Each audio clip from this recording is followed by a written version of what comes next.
While researching my books, I've personally investigated hundreds of abduction cases, but one man's story truly haunts me. His name is Jesse Long. He claims to have been abducted many times since he was a boy, and the abductions he describes are terrifying. If what Jesse tells me is true, then there is a very surprising future in store for all of us. Jesse, when do you first recall being abducted? My first abduction occurred in 1957 when I was 5 years old in Rogersville, Tennessee, a very small town in Upper East Tennessee. My brother John was with me at the time.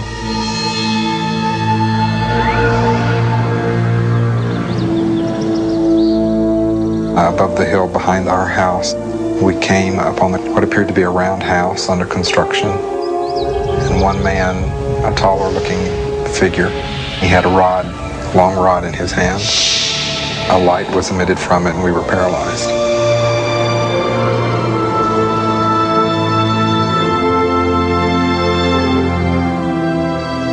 It is at this point that Jesse Long's conscious memory of what happened ends.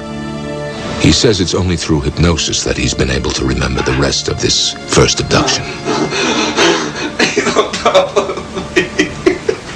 What you are seeing is actual footage of Jesse undergoing hypnotic regression.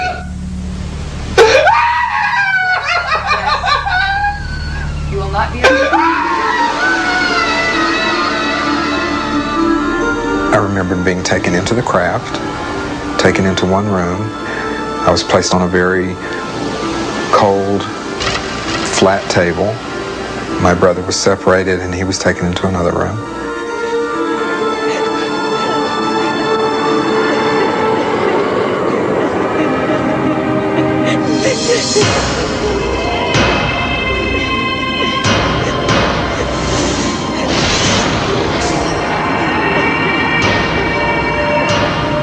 They were doing something down to my legs. I could feel them poking and prodding around my legs.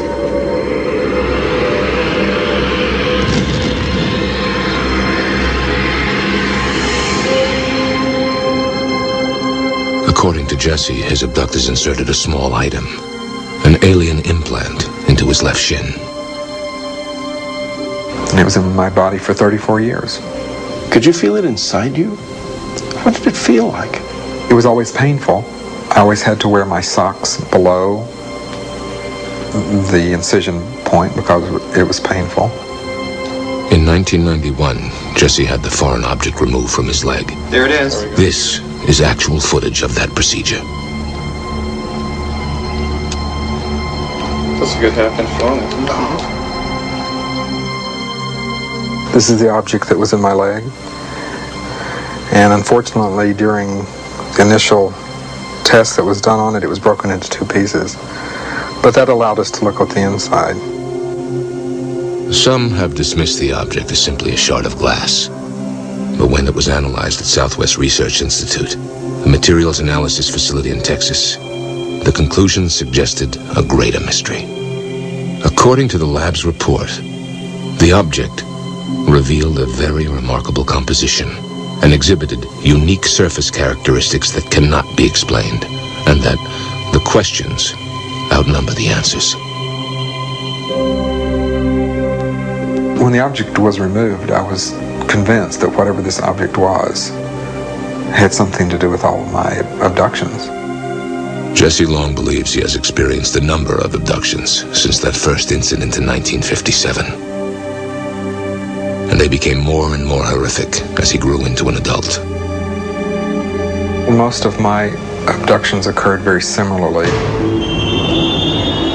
When they brought me into the craft, they would take me down a long hallway. They would place me on a flat table.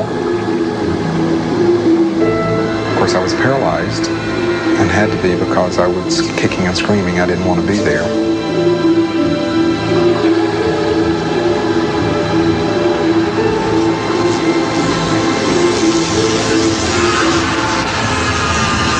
The experiments on the table included a sperm extraction. The sperm extraction procedure is the most traumatic and has caused me the most problems, in that they actually force me to crossbreed with what seems to be a female being.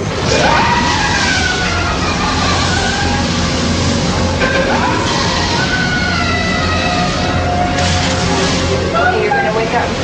1, 2. And those people tend to be the people who are boundary deficit disordered. They have problems with relationships. They always say, I've always felt like an outsider. I don't feel like I belong. They can't hold jobs. They just have a tough time in life.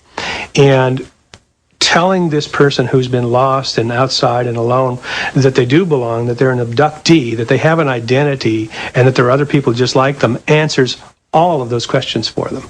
Jesse, when you tell people about your experiences, do they believe you?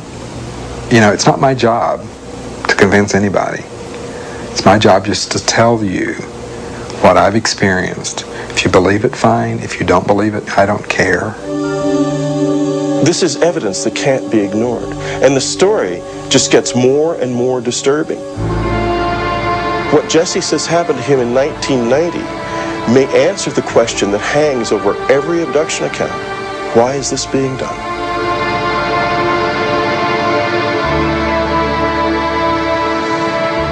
I was driving from California to New Orleans, and right outside of Albuquerque, New Mexico on I-40, my car was lifted off the interstate up into a craft with me in the car.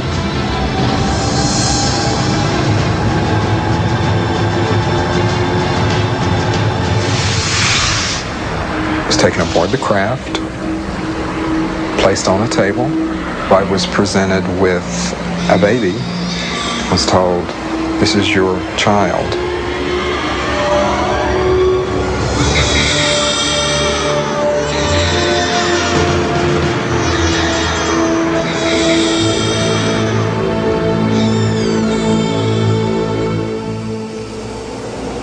What happened then?